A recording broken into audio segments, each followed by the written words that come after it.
bridge of the EFS Vindicator hummed with quiet tension as Captain James Miller stared at the tactical display.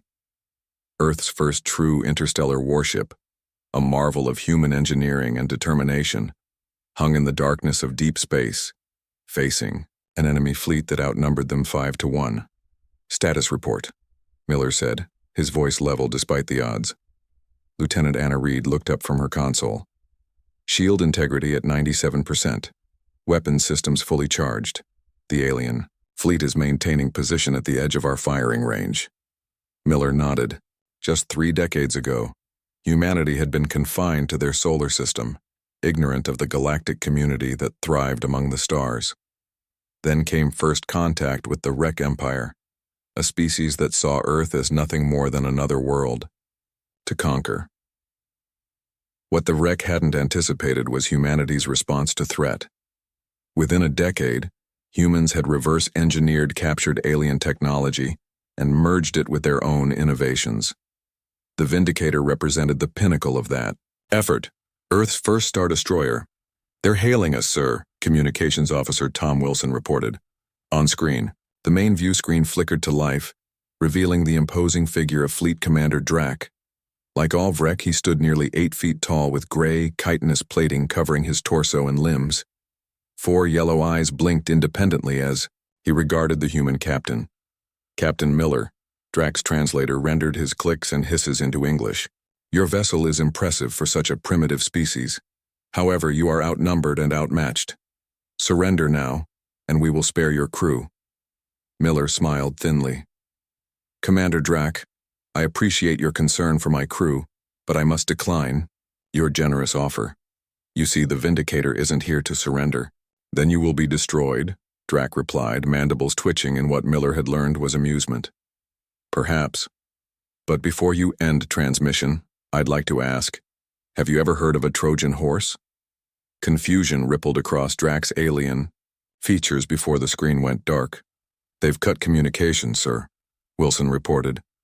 Miller nodded and opened a ship-wide channel. "All hands, this is the captain. Operation Wooden Horse is a go. I repeat, Operation Wooden Horse is a go." Throughout the massive warship, specialized teams moved into action. The Vindicator had been built with one primary purpose: to serve as humanity's first and final statement to the galaxy that Earth would not bow to conquest. "Sir, the wreck fleet is advancing," First Officer Jack Thompson reported from his station. 15 minutes until they're in optimal firing range." Miller sat calmly in his command chair. "Perfect. That gives our packages plenty of time." 2 hours earlier, under the cover of a sophisticated cloaking system that was uniquely human in design, the Vindicator had deployed 20 unmanned combat drones.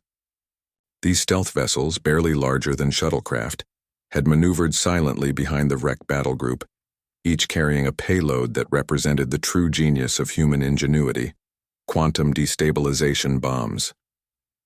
"QD bombs armed and ready," reported Chief Engineer Maria Rodriguez over the comm. "Detonation codes transmitted. All drones responding." Miller checked the tactical display one last time. The Vrek fleet formation was perfect, clustered together, confident in their superior numbers. "Execute," he ordered. The space behind the Vrek fleet erupted in silent flashes of brilliance. The QD bombs didn't explode in the conventional sense. They created localized disruptions in the fabric of space-time itself. The effect on the wreck ships was catastrophic. Hulls twisted and buckled as space itself warped around them. Shield systems designed to repel energy and matter provided no defense against the fundamental distortion of reality. 3 wreck. "Destroyers completely disabled," Reed announced, unable to keep the excitement from her voice. 2 heavy cruisers showing critical system failures. Their formation is breaking apart. The wreck ships scattered in disarray, their coordinated attack forgotten in the chaos. It was the moment Miller had been waiting for. "Weapons officer, you are clear to engage. Target their command vessel." Lieutenant Ben Parker's hands flew across his console. "Target locked, sir. Main cannon charged and ready." "Fire." The Vindicator shuddered as its spinal-mounted particle accelerator cannon discharged. A lance of blinding energy crossed the void, striking the wreck flagship with unerring precision. The alien vessel's shields flared brilliantly for 3 seconds before collapsing entirely. The beam continued unimpeded, cutting through the command section of the massive warship. "Direct hit!" Parker exclaimed. "Wreck flagship critically damaged." Miller stood from his chair. "All batteries open fire. Target their engines and weapon systems. We're not here to slaughter them. We're here to send a message." The Vindicator unleashed its full arsenal. Railgun batteries fired hypervelocity projectiles that tore through disabled wreck vessels. Point defense lasers targeted incoming missiles and fighter craft with inhuman precision, guided by the ship's advanced AI targeting systems. "Captain," Wilson called out, "we're receiving surrender signals from the remaining wreck vessels." The bridge fell silent. In less than 15 minutes, Earth's first Stardestroyer had disabled or destroyed over half of the wreck battle group. It was an outcome that defied all alien predictions about humanity's capabilities. Miller activated the communication system. "Commander Drack, if you can hear me, know this. Humanity has no interest in conquest or empire. We built this ship not because we wanted war, but because you left us no choice." He paused, letting his words sink in. "Return to your territory. Tell your leaders that Earth is not a target. It is a boundary.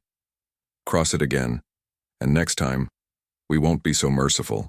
As the surviving wreck ships limped away, Miller gazed at the stars visible through the bridge viewport. Humanity had proven itself against its first interstellar threat. But he knew this was only the beginning.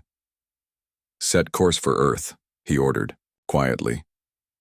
"It's time to let them know the frontier is secure." The Vindicator's engines flared to life, propelling the ship toward home.